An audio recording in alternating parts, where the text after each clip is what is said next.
Ke informasi lain, saudara, kasus seorang tahanan yang tewas di sel Polsek Kumpe Ilir, Muaro Jambi terungkap.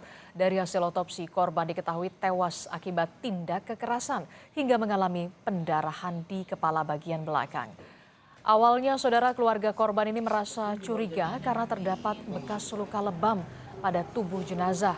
Hingga dari hasil otopsi diketahui bahwa korban ini meninggal dunia akibat mengalami kekerasan fisik.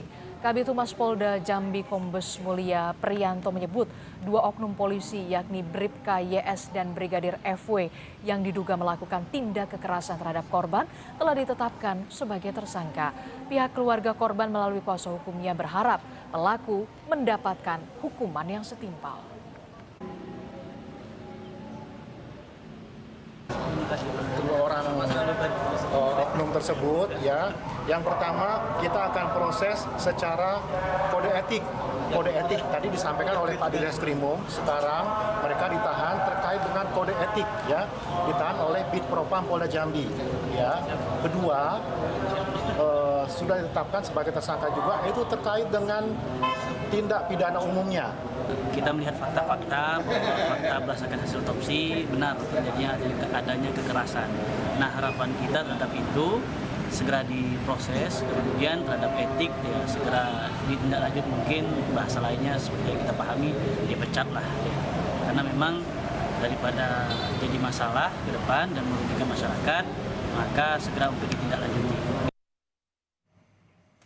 Sebelumnya, saudara, korban yang bernama Ragil ditangkap karena diduga mencuri laptop di sebuah sekolah di Muaro Jambi pada 4 September 2024 yang lalu, saudara.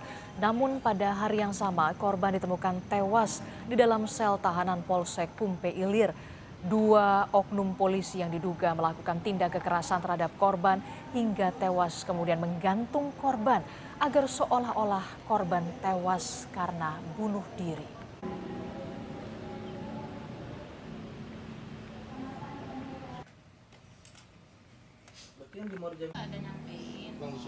Informasi selengkapnya, saudara, kita bergabung dengan jurnalis Kompas TV Ratna Sari di Jambi. Ratna, jadi bagaimana kelanjutan proses hukum terhadap dua oknum polisi yang melakukan kekerasan terhadap korban setelah ditetapkan sebagai tersangka? Ya, selamat pagi Asti dan juga saudara. Dapat saya laporkan mengenai update informasi kasus tahanan yang meninggal dunia di dalam sel Mapolsek Kumpe Ilir pada 4 September 2024 lalu. Perlu saya sampaikan juga hasil otopsi menyatakan bahwa tahanan atas nama Ragil Alfarizi meninggal dunia karena ada pendarahan di bagian kepala belakang yang diakibatkan pendarahan sehingga menyebabkan tahanan meninggal dunia.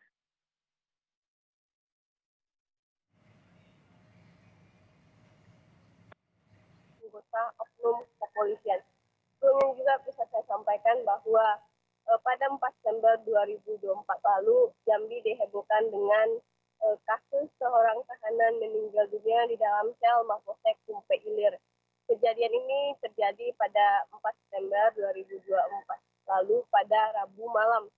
Menurut informasi dari keluarga, Ragil ditangkap oleh dua oknum kepolisian tanpa ada surat perintah penangkapan, dan oknum polisi tersebut langsung membawa Ragil ke polsek untuk dilakukan penahanan. 2 jam kemudian keluarga mendapatkan kabar bahwa Ragil telah meninggal dunia di dalam sel dengan keadaan gantung diri. Keluarga yang merasa janggal akhirnya membawa jenazah Ragil ke rumah sakit untuk dilakukan otopsi. 20 hari pasca kematian Ragil, pihak kepolisian Polda Jambi baru memberikan keterangan resmi terkait dengan hasil otopsi tersebut.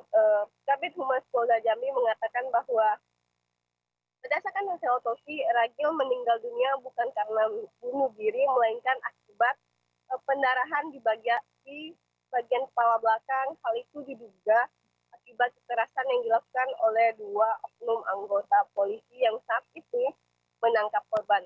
Perlu juga saya sampaikan kembali, pasca kejadian tersebut, dua oknum polisi yang menangkap korban ini sempat melarikan diri, namun berhasil ditangkap dan diamankan. Dan saat ini juga dua oknum tersebut sudah diamankan di Propam Polda Jambi di ruangan khusus. Dan selanjutnya untuk proses hukum kedua oknum polisi ini, Polda Jambi bakal segera menggelar sidang etik terkait dengan perbuatan para dua oknum ini. Dan kedua oknum anggota kepolisian ini dijerat terkait pembunuhan dan perampasan hak kewajiban seseorang sebagaimana dalam rumusan pasal 338 subsidiar pasal 351 subsidiar pasal 33 KUHP pidana kembali ke studio.